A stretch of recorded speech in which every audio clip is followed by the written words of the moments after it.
J'arrive pas. J'arrive pas à parler de Juste à la fin du monde. J'ai un problème avec ce film, c'est que j'arrive pas à parler de ce film. Donc pour la science, pour cette vidéo va sûrement durer une demi-heure, très long, on sait pas, même peut-être 5 minutes, on sait pas. Mais il y aura très peu de montage, voire peut-être pas du tout. Donc je vous préviens, ça risque d'être long.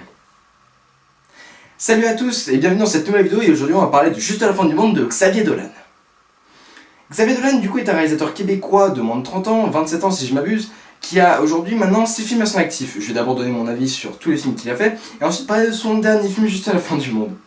Je vais d'abord parler de J'ai tué ma mère qui est sorti en 2009. C'est un film dans lequel il est l'acteur principal, en plus avec Anne Dorval, un film que j'ai plutôt bien aimé. J'avais commencé mon marathon de Xavier Dolan pour découvrir tout ce qu'il avait fait avant Mommy.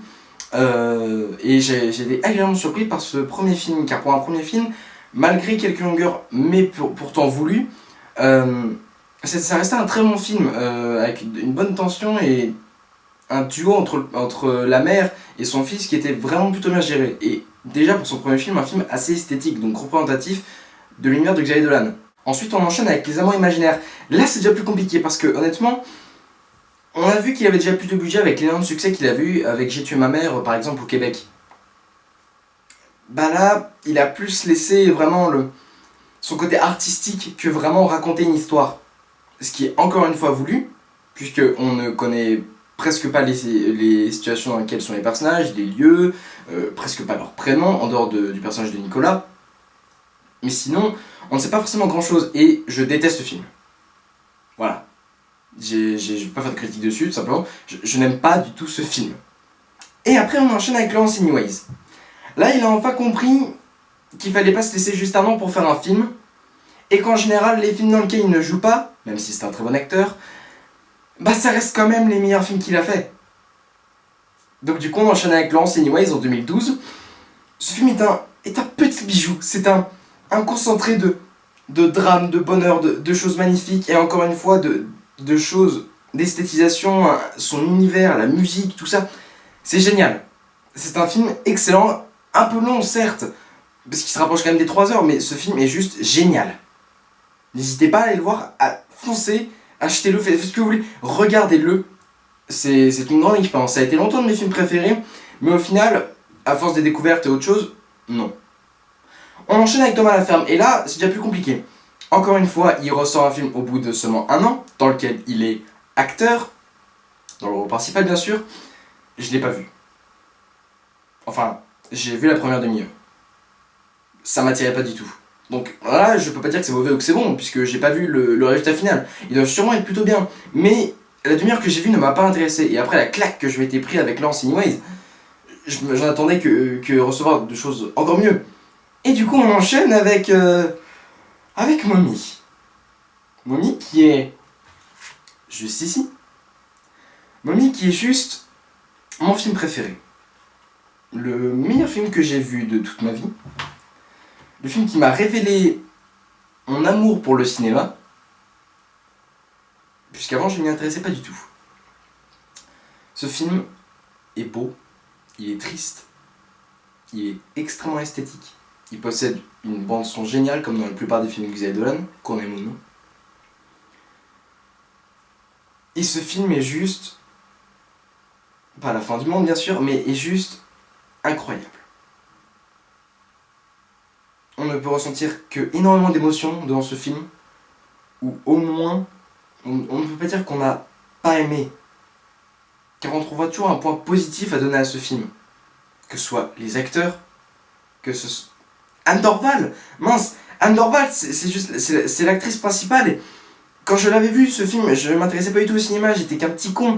Et je me disais, ah Anne Dorval, tiens, j'ai oublié, c'est Cricket dans les...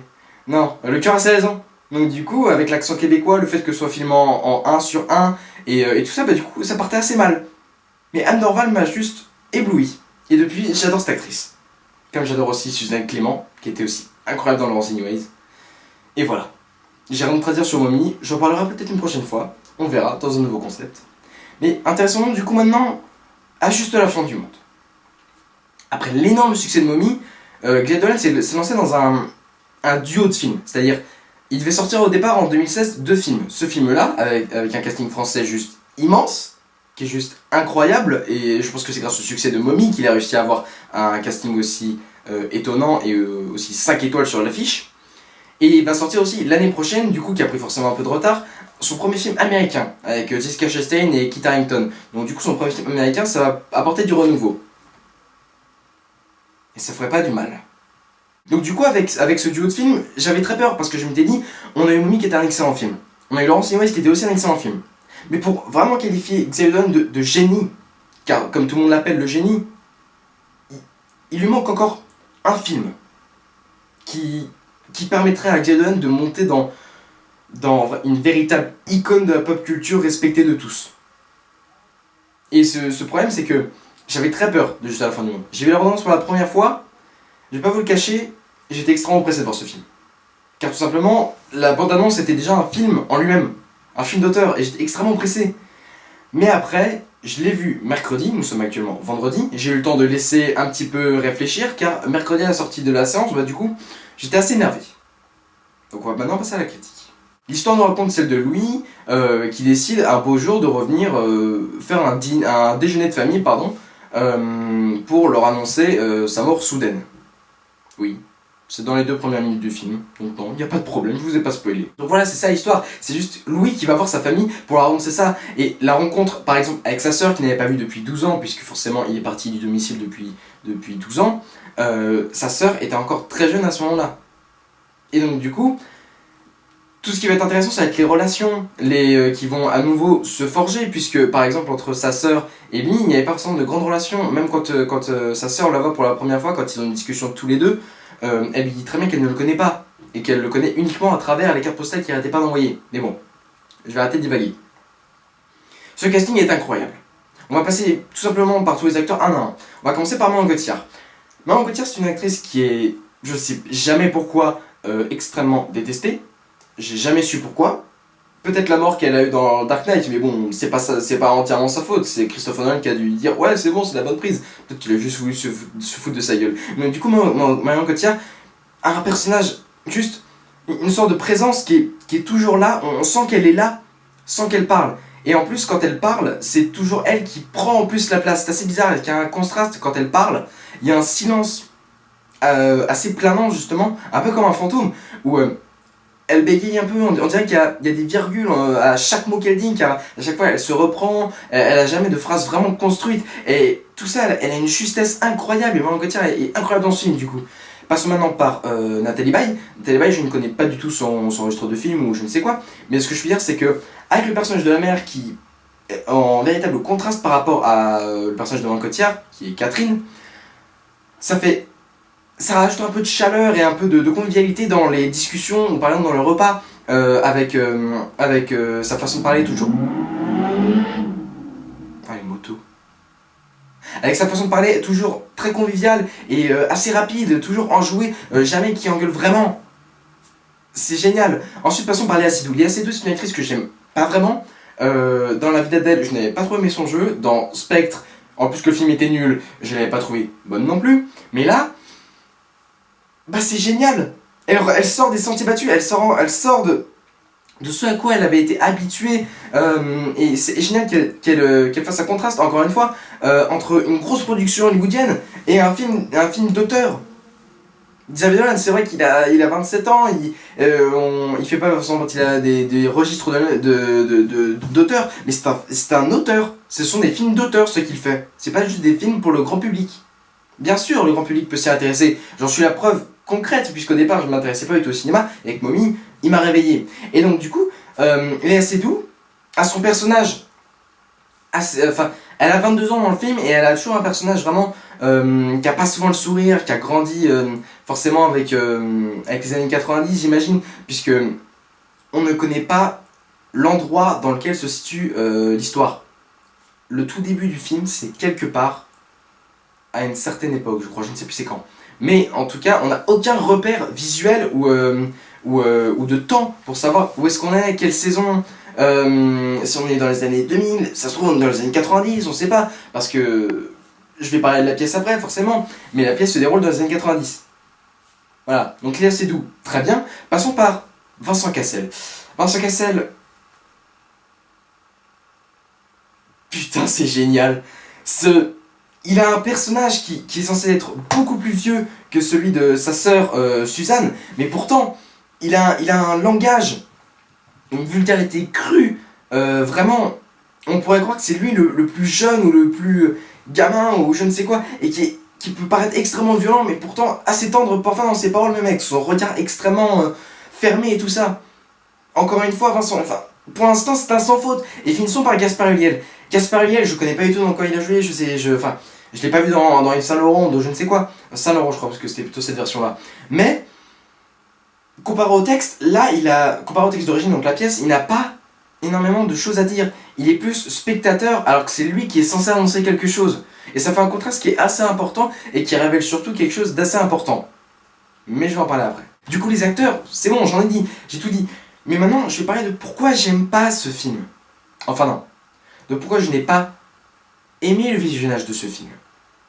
Car ce film est un très grand film. C'est sûrement un des meilleurs films de l'année 2016. Pour les spectateurs, pour les critiques, comme vous voulez, mais pas pour moi. Car j'ai eu un problème avec ce film, et la principale raison, c'est le projet du film. Tout simplement, comme vous pouvez le voir sur l'affiche du film, c'est que ce film est adapté de la pièce de théâtre Juste à la fin du monde de Jean-Luc Lagarce, auteur français qui est mort dans les années 90 je crois et qui a sorti cette pièce de théâtre dans les années 90. Et le problème, c'est que il y a tout un... je vais d'abord recontextualiser avec la pièce, c'est que la pièce est chiante. Déjà je n'aime pas lire de base, mais j'ai fait du théâtre pendant 4 ans, 5 ans, et j'ai aimé les pièces que j'ai lues, que j'ai travaillées, j'en ai même travaillé une de Lagarde justement. Mais cette pièce, et pour moi c'est chiante. Après elle révèle quelque chose de très naturel, de très symbolique et tout ça, mais c'est chiant. Elle est très courte, on peut la lire en même pas 1 heure, mais il y a énormément de monologues et ça se retrouve dans le film. Car même si Xavier Dolan s'est complètement approprié son œuvre, et ça j'en parle juste après, et bah tout simplement, il y a tout un principe que dès qu'on l'a découvert, d'un coup le film devient assez chiant. C'est que dès que le personnage de Louis arrive à la maison et qu'ils ont pu faire une discussion ensemble, toute la famille, avec Catherine bien sûr, qui ne fait pas partie de enfin si elle fait partie de la famille puisqu'ils sont mariés, bon c'est pas grave. Bah du coup à chaque fois on a toujours une discussion, un monologue entre lui et un des personnages. Ça commence d'abord par Suzanne, où dans le texte c'était déjà assez chiant comme la plupart des monologues, enfin après c'est moi qui m'y intéresse pas forcément et qui aime pas lire, mais le truc c'est que ce monologue est plutôt bien construit, il est même très, très bien réalisé, assez beau, avec du Blink 182 en fond, ce qui montre que du coup Suzanne est encore assez jeune puisque la musique qui est utilisée est une musique plutôt visée pour les jeunes puisque c'est de la punk pop si je ne m'abuse.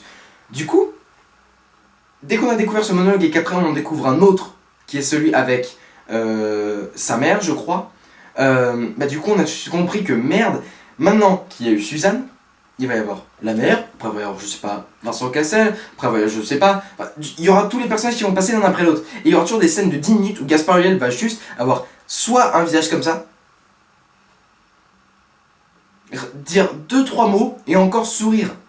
Juste ça, et c'est ça le problème, et une des choses magnifiques dans ce film, c'est que Gaspard Ulliel dans ce rôle-là est génial, même s'il ne parle pas forcément énormément, beaucoup, mais ça marche très bien dans ce rôle-là. Sauf que quand on regarde le film, on aimerait passer à autre chose plutôt que de voir juste... Enfin personnellement, on aimerait plutôt voir autre chose que juste la mère, ou juste ça, qui vont expliquer un peu leur remords, ou alors le fait que il faut que tu leur dises ça pour que tu puisses te réconforter avec eux, surtout avec ton frère, qui n'a pas l'air forcément très enjoué que tu sois là. Et donc du coup, moi, tout le principe du film, pour moi, c'était qu'il annonce son décès imminent.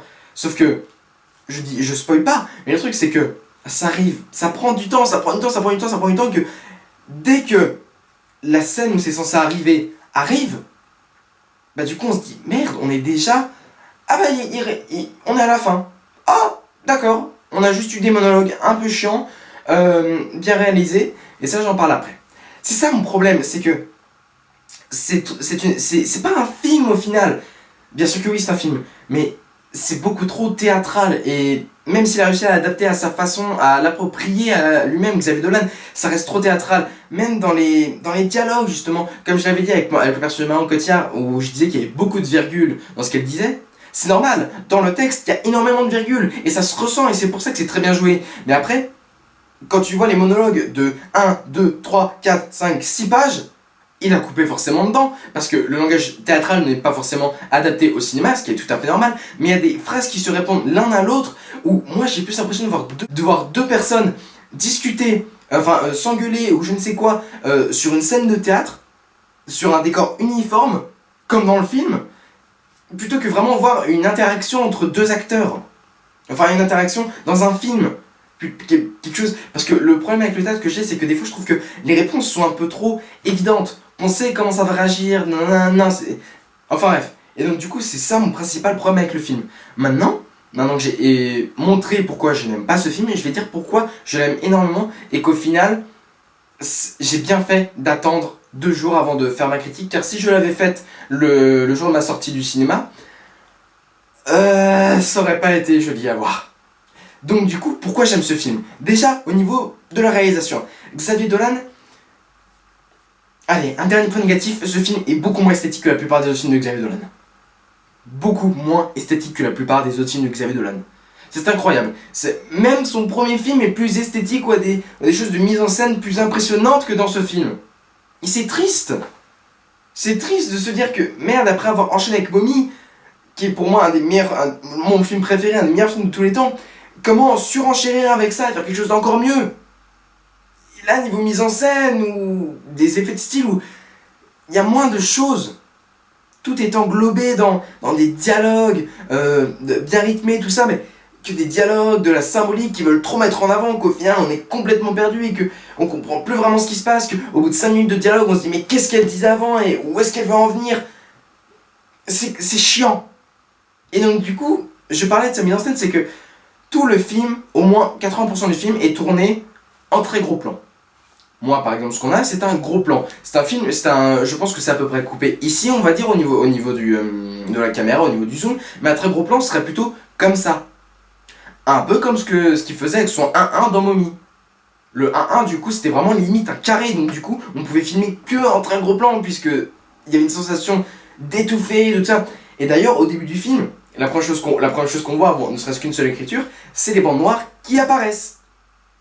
Et là, j'étais tout de suite comblé, mais bon, ça n'a pas marché après. Et donc du coup, il y a énormément de très gros plans, des gros plans forcément, et des plans un peu d'ensemble pour montrer où sont à peu près tous les personnages dans cette scène. Il y en a un là, il y en a un là, il y a parfois un personnage qui est flou, et de l'autre côté maintenant, et c'est l'autre qui est flou, que ce soit au premier plan ou au second plan.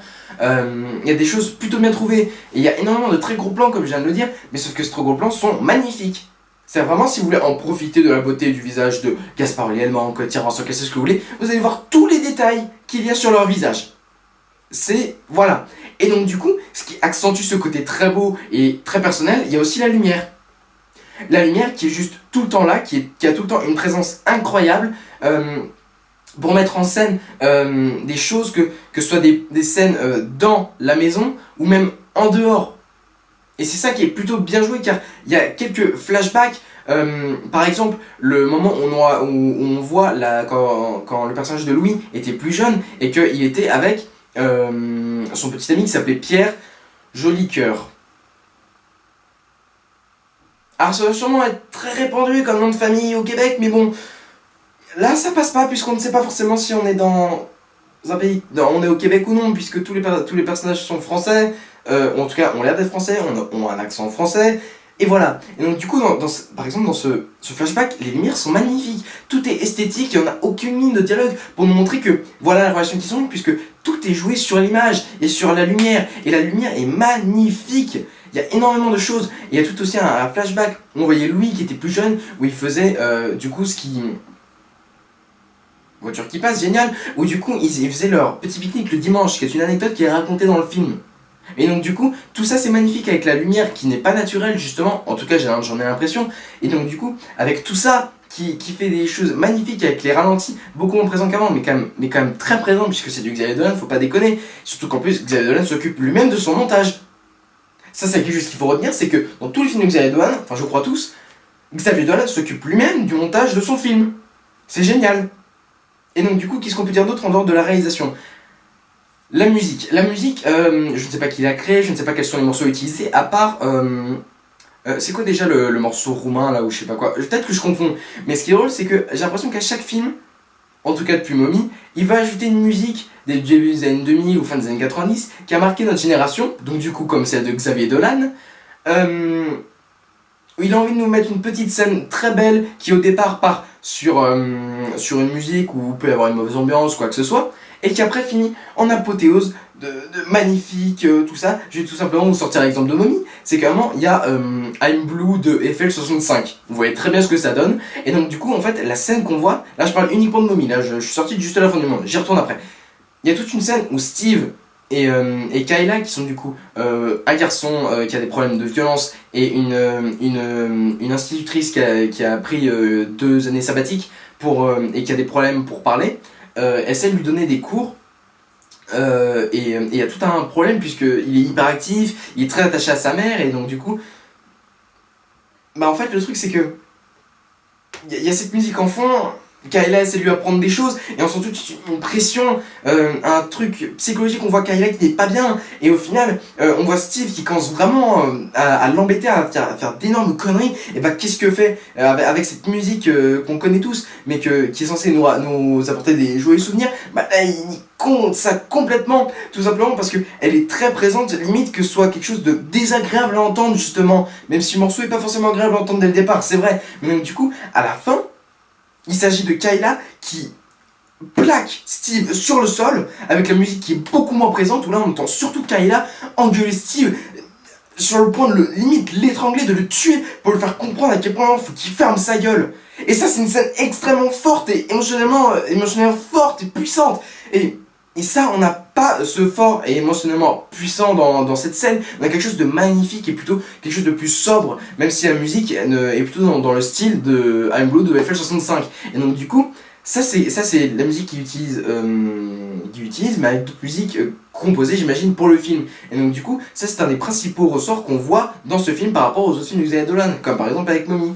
Il y a aussi le fait que maintenant, le cadre, c'est jamais le même entre les films, je veux bien dire, parce que là, comparé à Mommy, il n'y a pas de changement de cadre. Il n'y a pas de... Ouais, vous savez, dans mon générique, il y a ce passage. Regardez.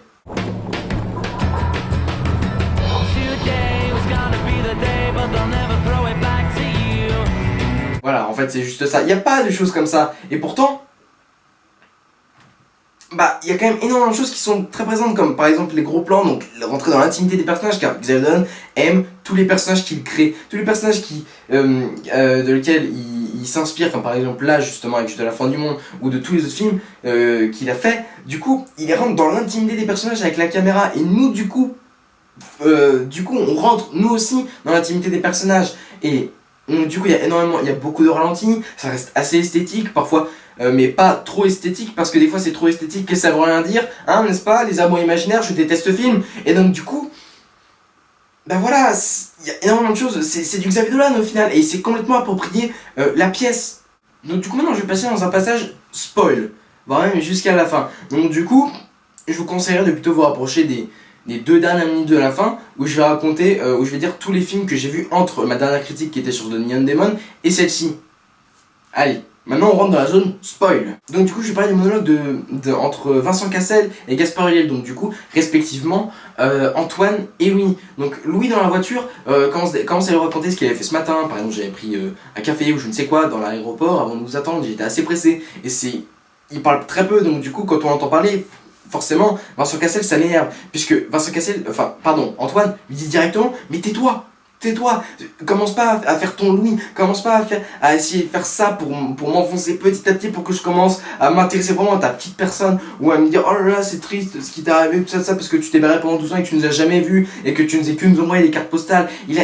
Et pendant 5 ou 6 minutes, toutes ces minutes en plan séquence, c'est génial, en plan séquence, il y a toute une puissance dans tous ces mots, dans tout ce qu'il dit. Cette scène est incroyable. Et après dès qu'on rentre, on commence direct avec le véritable déjeuner, où là, encore une fois, il y a encore une engueulade, puisqu'il n'y a que des engueulades dans le film. Et ensuite, après, quand on a le vrai déjeuner, voire, oui, le déjeuner ou je ne sais pas, il y a Gaspard Ulliel Louis pardon, qui commence à se dire, il faut que je lui dise quelque chose.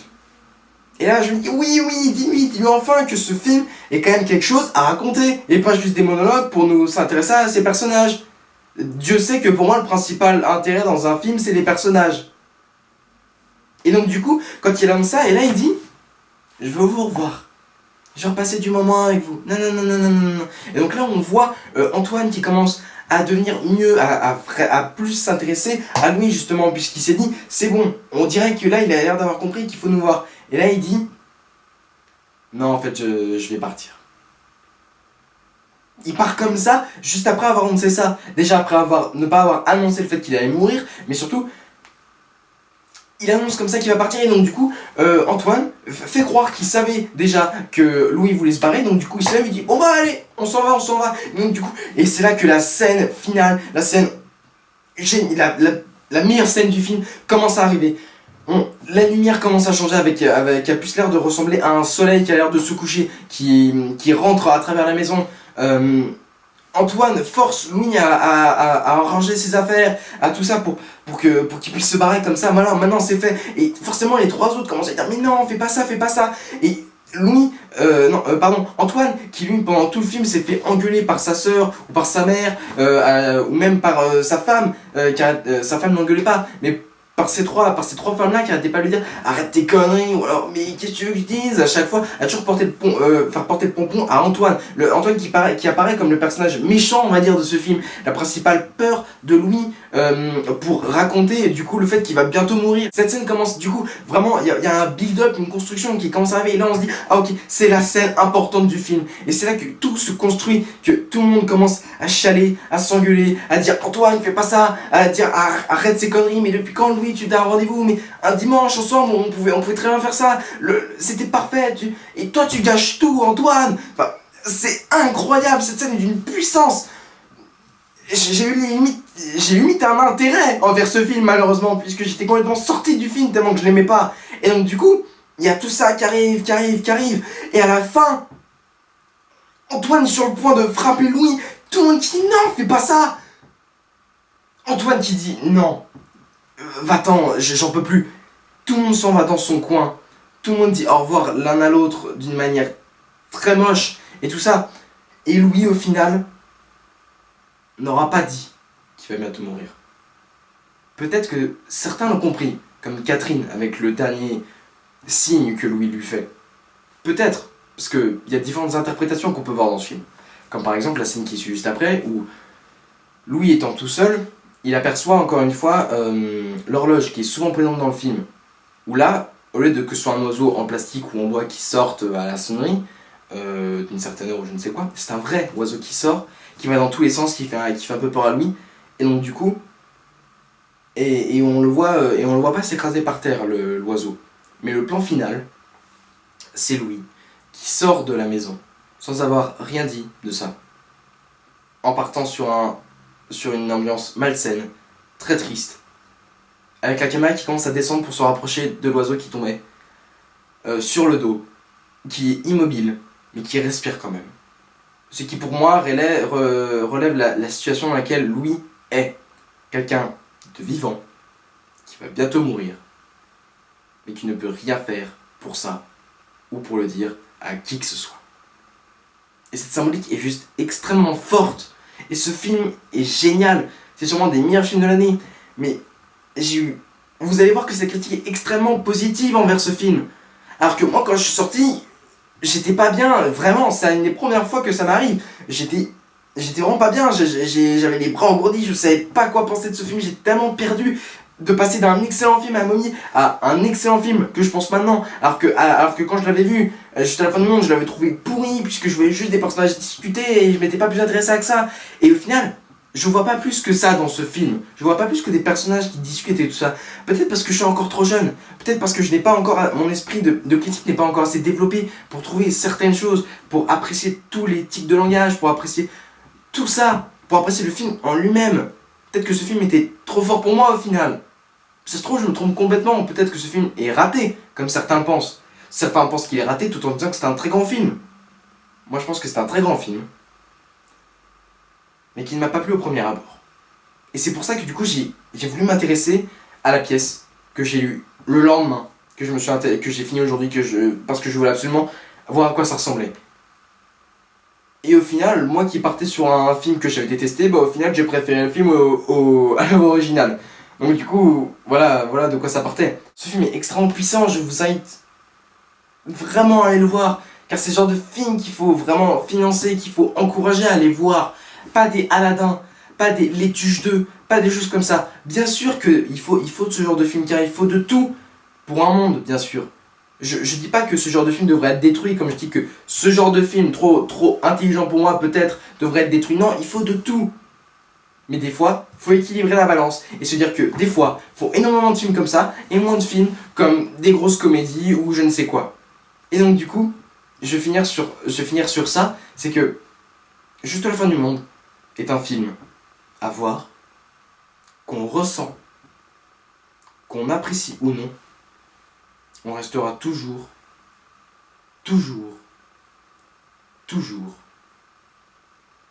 non indifférent à ce film.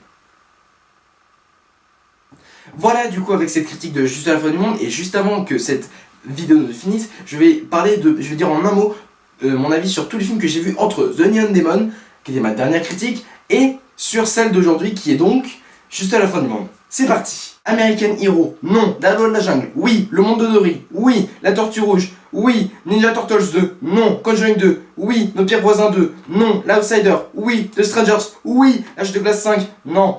Die Proposal, oui. Nerve, non. Jason Bourne, non. Suicide Squad, non. Bloodfather, oui. Comanchelia, oui. Ben-Hur, non. Victoria, oui. Infiltrator, oui. Juste à la fin du monde, oui. Putain, tous ces films sont géniaux. Merci beaucoup pour cette critique sur Juste à la fin du monde de Xavier Dolan. Du coup, voilà, vous avez maintenant mon avis. Et je sais que c'était assez compliqué de faire cette vidéo, mais maintenant, voilà, tout est dit, c'est sorti. Cette vidéo sera sûrement très longue. Bonne chance à vous. A plus. Salut.